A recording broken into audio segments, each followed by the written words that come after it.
तो हम बात करने वाले हैं बृहत्त्रयी के तुलनात्मक विवेचन के बारे में। उसी को हम आगे कंटिन्यू करेंगे। तो आज के लेक्चर में हम बात करने वाले हैं सबसे पहले अधारणीय वेग के बारे में। भागवत ने अधारणीय वेगों की संख्या 13 बताई है, जिसमें काश विशिष्ट है। आचार्य चरक ने भी ये संख्या 13 ही बताई है, लेकिन उन्होंने काश के स्थान पर उद्गार का वर्णन किया है। बाकी जो 12 अधारणीय वेग हैं वो दोनों के ही कॉमन है। मूत्र वेग धारण तो आचार्य चरक ने शिरोरुजा बताया है एवं भागवत ने अंग भंग का वर्णन किया है। तो ये भी एग्जाम पॉइंट ऑफ व्यू से इंपॉर्टेंट है, आपको ध्यान रखने हैं। मूत्र वेग धारण चिकित्सा में आचार्य चरक ने त्रिविध वस्तीकर्म एवं अवपीड़क घृतपान का वर्णन किया है। अवपीड़क घृतपान का मतलब है भोजन के पूर्व एवं पश्चात घृत का पान करना। नेक्स्ट है पुरीश वेग धारण लक्षण। तो चरक ने पक्वाशय शिरशूल एवं पिंडिका उद्वेष्टन का वर्णन किया है, जो कि भी एक इम्पोर्टेंट पॉइंट है और आपको याद रखना है। सुश्रुत ने मुख से पुरीश का निकलना लक्षण बताया है एवं भागवत ने प्रतिशय और हृदय गति अवरोध बताया है कि हृदय की गति का रुकना पुरीश के वेग को धारण करने से उत्पन्न होता है।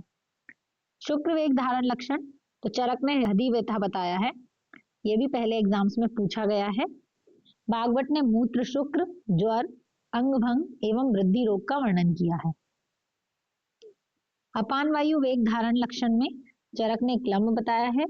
आचार्य सुश्रुत ने हृदय उपरोध, शिरोरुजा, अतीव श्वास एवं बलास वित्त प्रसरम इसका वर्णन किया है। सर्दी वेग धारण में चरक ने पांडु और ज्वर का वर्णन किया है। इसकी चिकित्सा आचार्य चरक ने प्रच्छर्दन, विरेचन एवं लंघन बताया है।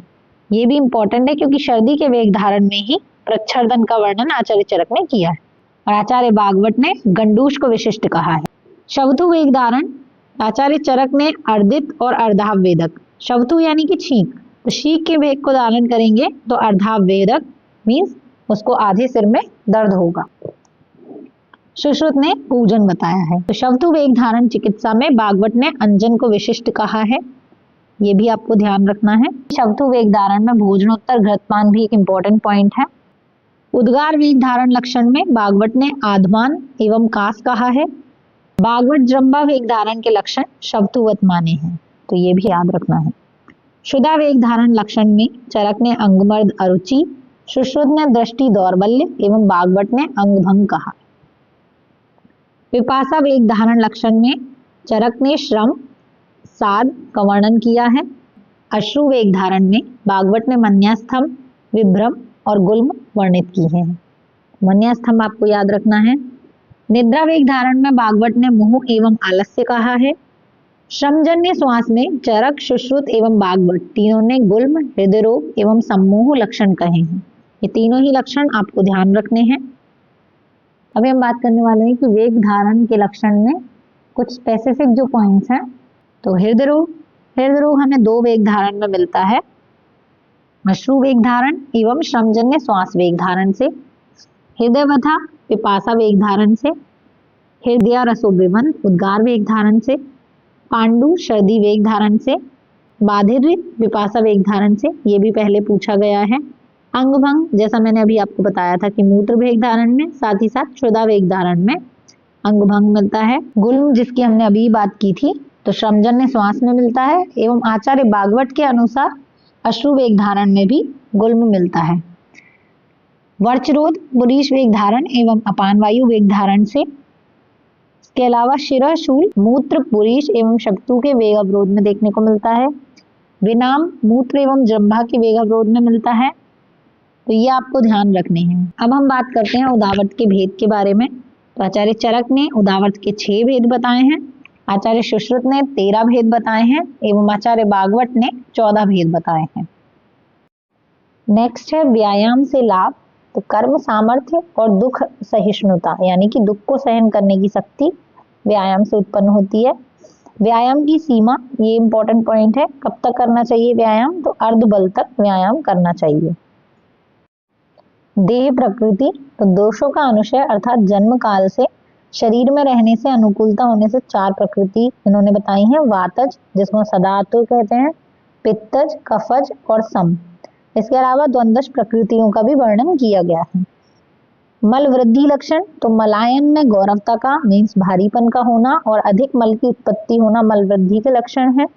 मल क्षय का लक्षण, तो मलायन में लाघवता होना, लघुता का आना और मल संग होना, ये मल क्षय के लक्षण है। भागवत ने आगंतुक रोगों के हेतुओं में राग, द्वेष, भय आदि को भी माना है। असम्यक दधि सेवन से भ्रम एवं उग्र कामला होता है। चरक मतेन मन अतीन्द्रिय है, चेतस है, मीन्स मन को अतीन्द्रिय एवं चेतस कहा गया है। और शुश्रुत के मत से मन उभयात्मक है। अध्यात्म द्रव्य 4 हैं, मन, मन के अर्थ यानी कि मन के विषय, बुद्धि और आत्मा, ये भी इंपॉर्टेंट। चतुष्पाद का वर्णन, आचार्य चरक ने सूत्र स्थान 9 यानी कि खुड्डाक चतुष्पाद अध्याय में वर्णन किया है। आचार्य सुश्रुत ने युक्तसेनी अध्याय में एवं भागवत ने सूत्र स्थान 1 यानी कि अष्टकामी अध्याय में इसका वर्णन किया है। सुश्रुत मतेन परिचारक और जुगुप्सु और बलवान रोगी की बात करते हैं, तो चरक के मत से अभीरू यानी कि डरपोक नहीं होना चाहिए। सुश्रुत के अनुसार द्रव्यवान एवं भागवत अनुसार आढ़ यानी कि धनवान होना चाहिए। नेक्स्ट सुख साध्य के लक्षण देख लेते हैं। तो ज्वर में तुल्य दोषत्व, प्रमेय में तुल्य दूष्यत्व और रक्त गुल्म का प्राचीन होना, ये सुख साध्य का लक्षण है। इसका श्लोक है, ज्वरे तुल्य ऋतु दोषत्व, प्रमेय तुल्य दूष्यता, रक्त गुल्म पुराणत्व, सुख साध्य लक्षणम। वर्षा ऋतु में होने वाला प्राकृत व्यातक ज्वर कृच्छ साध्य होता है और वसंत ऋतु में होने वाला कफत ज्वर तथा शरद ऋतु में होने वाला पित्त ज्वर सुख साध्य है। मीन्स जिस ऋतु में जिस दोष का प्रकोप होता है उसी ऋतु में होने वाला जो ज्वर है वो सुख साध्य है, लेकिन वर्षा ऋतु में होने वाला प्राकृत वातक ज्वर कृच्छ साध्य है, तो ये इसका अपवाद है। नेक्स्ट, इंद्रियों का ज्ञान किससे होता है? तो इंद्रियों का ज्ञान अनुमान से किया जाता है। चतुर्विध प्रमाण, तो चरक अनुसार आप्तोपदेश, प्रत्यक्ष, अनुमान और युक्ति, ये 4 प्रमाण हैं।